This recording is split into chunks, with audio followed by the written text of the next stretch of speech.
Buongiorno, benvenuti al TG Sicilia, le principali notizie.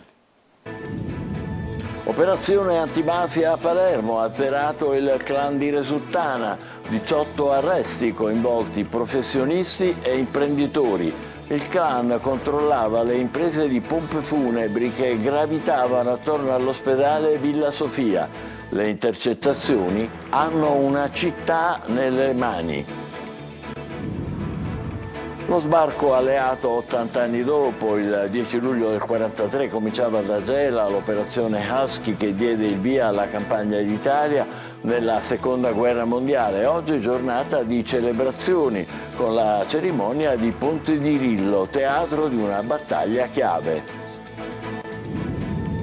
Metalmeccanici in corteo a Milazzo in occasione dello sciopero nazionale indetto dalle sigle sindacali, chiesti maggiori investimenti e un freno agli appalti selvaggi. Fine dell'emergenza acqua a Messina, parametri rientrati nella norma dopo la contaminazione dovuta a una perdita di gasolio, avviato un censimento delle cisterne dismesse. Il gelato salato, estate di rincari anche per l'ospizio estivo più popolare, più 23% in Italia, più 15% in Sicilia, ma benché i prezzi crescano nessuno riesce a rinunciarvi. La maturità da record di Nicole, una diciottenne di Serra di Falco, studentessa prodigio, diploma al liceo scientifico conseguiti in soli 4 anni con il massimo dei voti. Calcio, Corigni a carte scoperte, cominciato in Trentino il ritiro precampionato del Palermo. L'allenatore rosanero non nasconde le ambizioni di promozione in Serie A. E intanto arriva anche Roberto Insigne. Bentrovati, blitz al mandamento della Resultana a Palermo, 18 arrestati, fra i quali alcuni insospettabili, un commercialista, un notaio, imprenditori. Il questore Allaricchia parla di borghesia mafiosa al servizio di Cosa Nostra. Il clan aveva il controllo dei servizi funebri che orbitavano attorno all'ospedale Villa Sofia. Lorena Dolci. Hanno una città nelle mani, dicevano gli uomini d'onore intercettati, riferendosi ai vertici della cosca. Il clan è quello di Resultana, uno dei più ricchi di Palermo. Dopo anni al 41 bis ne ha ripreso saldamente il controllo Salvo Genova, storico alleato dello Piccolo e dei Madonia, uomo di peso insomma. Di lui un favoreggiatore dei Graviano diceva: Genova è il tutto.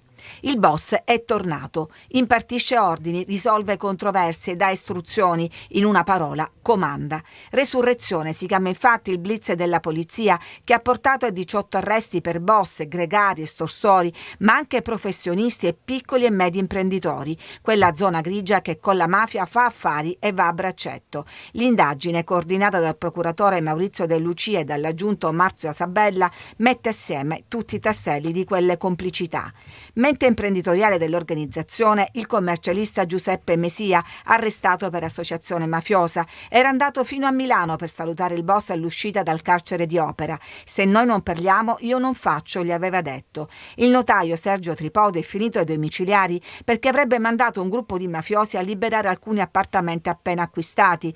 L'inquilino protestava: non dovevate venire voi, io penso che doveva venire la legge, ma la legge Resultana è quella mafiosa. All'imprenditore Giovanni Quartararo, patron dell'omonima catena di negozi di calzature, contestano invece di aver organizzato incontri riservati per conto dei boss, vicini anche ad un altro imprenditore, Benedetto Alerio, della società che gestisce le pollerie Savoca, di cui il GIP ha disposto il sequestro. Fra gli arrestati c'è poi l'imprenditore edile Agostino Affatigato. Una borghesia mafiosa, ha sottolineato il questore Laricchia, che non ha esitato a mettere a disposizione le proprie competenze a vantaggio di Cosa Nostra. Il territorio poi si controlla con l'estorsione a tappeto. Gli imprenditori si mettono a posto con il classico rito della bacinella in cui si versa il pizzo. Il racket non risparmia nessuna attività, neanche i funerali. Le indagini hanno accertato il controllo e la gestione delle agenzie funebri presso l'ospedale Villa Sofia di Palermo. La gestione del pizzo avrebbe creato anche delle fibrillazioni tra i due mandamenti confinanti, Resultana e San Lorenzo, definite nel corso di una riunione chiarificatrice tra i rappresentanti delle due famiglie.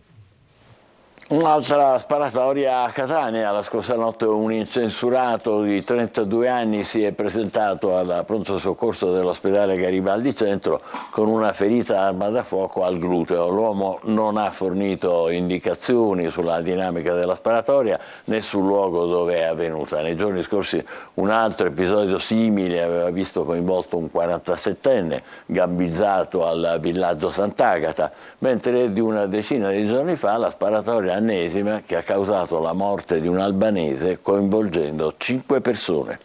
Esattamente 80 anni fa, il 10 luglio del 1943, cominciava lo sbarco alleato in Sicilia, che ha segnato l'inizio della campagna d'Italia nella Seconda Guerra Mondiale. A Gela, uno dei luoghi chiave dell'operazione Husky, giornata di celebrazioni con la cerimonia di Ponte di Rillo, teatro di una delle battaglie più significative, Gerry Italia. Truppe americane ed italiane di nuovo insieme 80 anni dopo sul lungomare di Gela per commemorare l'anniversario dello sbarco alleato. Quest'anno saranno tantissimi i momenti che accompagneranno i gelesi in un lungo viaggio nella memoria di quei giorni del luglio del 43, quando Gela si trasformò in un crocevia per la storia. L'operazione Husky, come venne chiamata in codice, fu una colossale manovra militare che segnò l'inizio della campagna d'Italia e fu anche il primo passo della penetrazione alleata nel continente europeo. Oggi il primo intenso momento di ricordo con la deposizione di una corona commemorativa ai piedi della pietra monumento in ricordo dei caduti di tutte le guerre, posta a pochi metri dal pontile simbolo della notte dello sbarco. Presenti alla cerimonia tutte le autorità civili e militari, oltre che una delegazione della US Navy, che nell'occasione ha voluto ricordare l'importanza storica del giorno che cambiò il corso della Seconda Guerra Mondiale. L'importanza di oggi è l'eroismo di quelli che hanno combattuto per difendere questi valori e quello che loro potranno fare, diciamo, nel futuro per preservare questi valori. Soprattutto è importante che questo venga fatto in questa città da cui è partito tutto. Io penso che questi valori di democrazia siano eterni e che gli uomini devono essere pronti a combattere per preservare questi valori. A mezzogiorno il classico roll call a Ponte di Rillo, l'appello dei 39 soldati statunitensi morti in quella che fu una battaglia storica della Seconda Guerra Mondiale, alla presenza di Helen Patton, la nipote del celebre generale George Patton che il 10 luglio guidò lo sbarco delle truppe alleate. Per me è un onore essere qui per onorare tutti coloro che hanno partecipato a questa guerra, le vittime, coloro che hanno partecipato a questo evento così terribile. La cerimonia si è conclusa con il concerto della banda musicale della NATO. 5 persone tra i 45 e i 32 anni sono state arrestate dalla polizia perché ritenute gli autori di una rapina compiuta il 26 novembre del 2021 nell'agenzia del Monte dei Paschi di Siena di Vittoria, che aveva fruttato un bottino di circa 70.000 euro, tra loro anche una guardia giurata catanese in servizio presso un ospedale di Catania, appunto, che sarebbe stata a conoscenza dei sistemi di sicurezza delle banche e che avrebbe fatto da intermediario tra i rapinatori catanesi e il gruppo dei vittoriesi. Oggi è sciopero nazionale dei metalmeccanici indetto dalle sigle sindacali. A Milazzo, affollato corteo dei lavoratori che chiedono investimenti e lo stop ad appalti selvaggi. Francesco Triolo. Chiedono investimenti e piani industriali, meno precarietà, lo stop ad appalti selvaggi e al dumping contrattuale. Queste le motivazioni alla base di uno sciopero nazionale di 4 ore dei lavoratori metalmeccanici indetto da FIOM CGIL, FIMCIS e Wilm Will, che sul territorio messinese però è stato allargato a tutta la giornata. A Milazzo, territorio in cui insistono la raffineria mediterranea, le acciaierie Duferdo, la centrale A2A e tante altre piccole industrie, i sindacati hanno portato in piazza alcune centinaia di lavoratori per un corteo che nella città del Capo non si vedeva dal 2009. A livello nazionale i sindacati chiedono una piattaforma rivendicativa che punta alla soluzione per le crisi aperte e una transizione energetica sostenibile sul piano ambientale e sociale. Qui l'obiettivo è l'apertura di un tavolo in prefettura per governare da vicino questi processi. In bilico ci sono migliaia di posti di lavoro tra diretto ed indotto, oltre 10.000 operai metalmeccanici interessati. L'industria nel nostro territorio è stata defraudata di pezzi di storia, come dalla cantieristica navale alla centrale Enel, che oggi si chiama A2A, all'acciaieria, quindi abbiamo diverse criticità che ci portano a manifestare e a far sentire la nostra voce ancora più forte. Perché la crisi in questo territorio è gravissima. E poi perché non esiste un piano industriale né per l'acciaieria né per la 2A e in parte anche per la RAM rispetto a come si attrezza per affrontare la transizione energetica. Qui occorre un piano di investimenti certo, con le ricadute occupazionali certe, per dare una prospettiva a un territorio che ha pagato un prezzo molto alto per questi impianti. Politiche nuove per una transizione sostenibile, non solo sul punto di vista ambientale, ma anche sul punto di vista sociale, industriale e culturale. Quindi abbiamo la necessità che il governo metta in atto una politica per la transizione industriale, ma non solo il governo, anche l'Europa. Il corteo, partito dalla raffineria di Milazzo, ha percorso tutto il lungomare sino al porto e poi nel piazzale davanti al comune, perché secondo i sindacati anche le istituzioni hanno un ruolo determinante nel pretendere investimenti in una transizione energetica ed ambientale sostenibile anche dal punto di vista occupazionale. A Lampedusa i continui sbarchi generano una domanda crescente di assistenza sanitaria. In particolare sono sempre di più le donne in gravidanza che arrivano sull'isola necessitando di aiuto medico. Eloquenti i numeri del poliambulatorio di ginecologia che conta oltre 400 prestazioni in 3 mesi. Orazio Longo.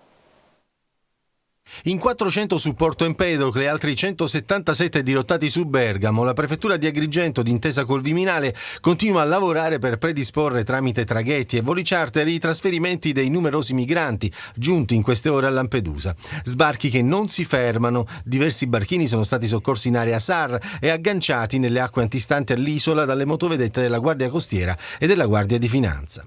Un'emergenza continua che vede donne e minori tra i più esposti a rischi e pericoli della traversata, come spiegano dal poliambulatorio di ginecologia di Lampedusa, che da 3 mesi è attivo 7 giorni su 7. Con questo servizio dal 1° di aprile siamo riusciti a coprire 7 giorni su 7 la presenza di un ginecologo. Questo ci ha consentito di erogare circa 400 prestazioni in 3 mesi. Abbiamo verificato che di queste prestazioni circa 300 sono state prestazioni che è stato possibile organizzare ambulatoriamente, quindi nelle ore diurne, mentre per circa un quarto delle prestazioni, circa 100 prestazioni, sono state erogate in modalità di pronto soccorso, e queste prestazioni sono state quasi tutte erogate a da personale nostro ginecologo a migranti che sbarcavano e sono sbarcate durante le ore anche notturne e sono state prontamente visitate. Questo ha comportato un risparmio anche in termini economici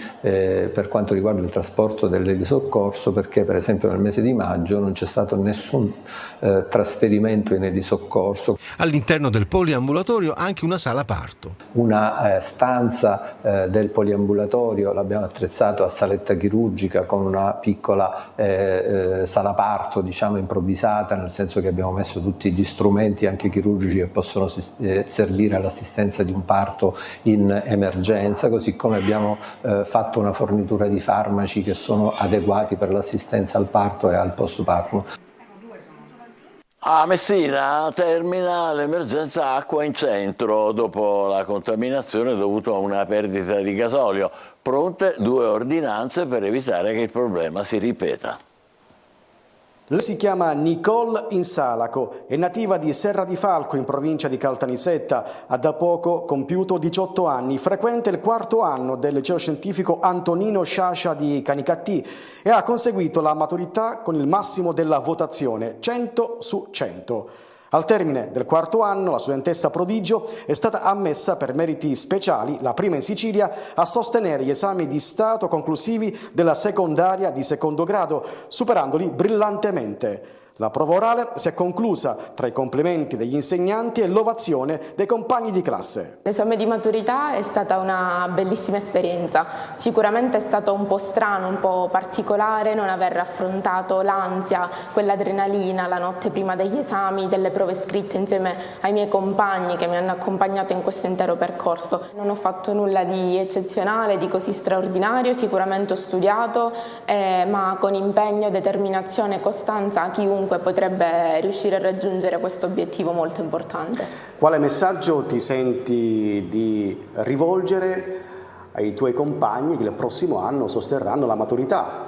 Io vorrei fare un grande in bocca al lupo ai miei compagni e li invito a studiare tutto l'anno, a impegnarsi come hanno sempre fatto. La possibilità dell'accesso alla maturità per meriti speciali è prevista per gli studenti che hanno una media di voti superiore al 9 e Nicole è andata oltre perché è stata ammessa con tutti i 10. Siamo orgogliosi tantissimo, li potete immaginare, perché il suo successo è anche il nostro successo, soprattutto per aver trovato quell'intesa giusta per accompagnare, per guidare la ragazza a questo obiettivo. Le soddisfazioni per Nicole Insalaco, figlia di un funzionario di polizia alla questura di Caltanissetta, non finiscono qui. Ha da sempre avuto la passione per la musica e la prossima settimana prenderà la laurea in violino al Conservatorio Alessandro Scarlatti di Palermo a conclusione del suo percorso di studi.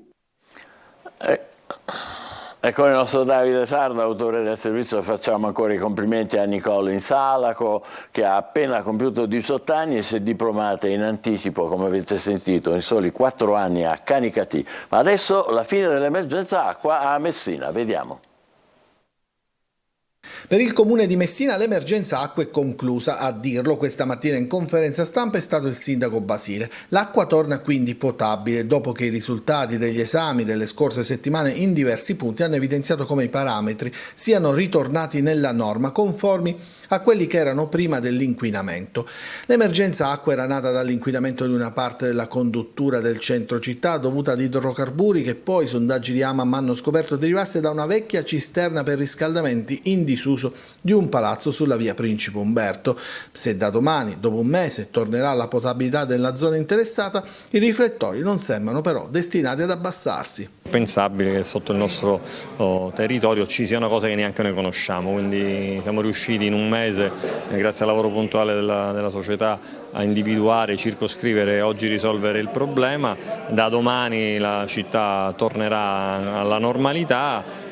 Dobbiamo stare tutti un po' più attenti e quindi ho già annunciato che farò un'ordinanza specifica, ancorché prevista dalla legge, affinché tutti i proprietari di condomini facciano un censimento puntuale dei serbatoi che, ancorché dismessi, devono essere stati dismessi in sicurezza. È impensabile che ci sia ancora gasolio dopo chissà quanti anni.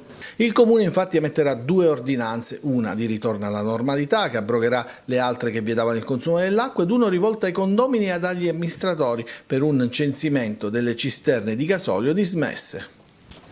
Quest'estate il gelato sarà ancora più salato rispetto al 2022. In Italia il costo è aumentato del 23%, meglio la Sicilia che registra un incremento del 15%, ma nonostante i rincari nessuno riesce a rinunciare a un cono rinfrescante. Francesco Aloi.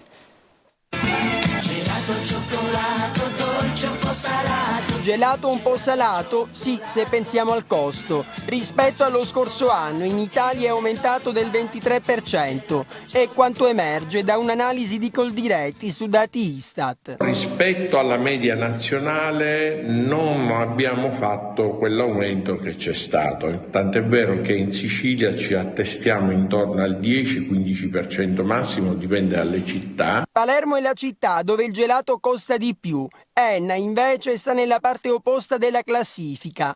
Sul rincaro pesano l'impennata dei costi di energia e materie prime. Uova, latte e zucchero si sentono non solo nel gusto ma anche nel portafoglio. Il costo energia pare che purtroppo ora stia andando per aumentare. Giornalmente abbiamo tantissimi clienti che hanno voglia di prendersi un gelato per rinfrescarsi, mangiare con una brioche bella piena con il gelato a pranzo. Gelato è sinonimo di estate, insieme alla colonnina di mercurio schizza su anche il consumo di questa bontà. Poi con la brioche è proprio tipico della Sicilia, bisogna provarlo. È buonissimo, è fresco, in una città come la nostra che è sempre così calda non possiamo fare a meno. Penso che sia un po' il periodo, l'inflazione, tutto quanto, però alla fine con il caldo è obbligatorio il gelato, dai. I siciliani preferiscono quello artigianale, pistacchio, cassata o cannolo per gustare la trinacria. Un rinfresco per il palato, ma come raccomandano gli esperti, senza farne abuso. Dobbiamo stare molto attenti, il nostro rapporto deve essere molto preciso col gelato. Un gelato al giorno, nel pomeriggio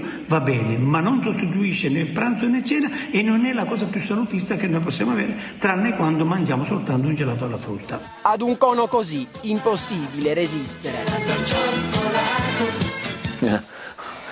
Non c'è dubbio.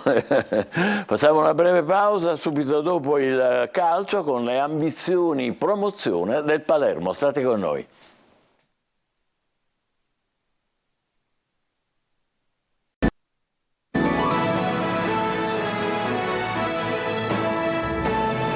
Siamo di nuovo insieme con il calcio. È cominciato il ritiro precampionato del Palermo in Trentino, mentre si susseguono i nuovi arrivi con Roberto Insigne ormai bloccato. L'allenatore Corini punta senza mezzi termini alla promozione in Serie A. Marco Gulà. Le prime indicazioni che arrivano dal secondo giorno di ritiro del Palermo in Trentino è che Eugenio Corini sembra voler puntare sul 4-3-3 e che la squadra dovrà comunque adottare un abito camaleontico, cambiando modulo anche a gara in corso. Rosanero che sudano e lavorano a ronzone. L'obiettivo, come ha dichiarato lo stesso allenatore, è la promozione in Serie A, senza giri di parole. Per me è stato importante anche dal punto di vista proprio della proprietà capire cosa vuol dire lavorare a Palermo. C'è la volontà di alzare il nostro potenziale, di lottare, ambire a un traguardo molto prestigioso che noi tutti vogliamo raggiungere e di conseguenza quest'anno sicuramente le potenzialità per essere più competitivi ci saranno messe a disposizione. La nostra capacità, la mia capacità sarà far sì che tutto questo venga fatto rendere al meglio per fare un campionato il migliore possibile, per essere competitivi al meglio. Il Palermo non gioca quindi a carte coperte, la campagna acquisti fino adesso è un'assoluta candidatura alla promozione. Presi Lucioni, Ceccaroni, Vasic e Mancuso e a breve sarà ufficiale anche Roberto Insigne. Ma il mercato dei rosanero non finisce qui, piacciono anche Tremolada e Collocolo e per l'attacco continua a stuzzicare l'idea di Massimo Coda del Genoa.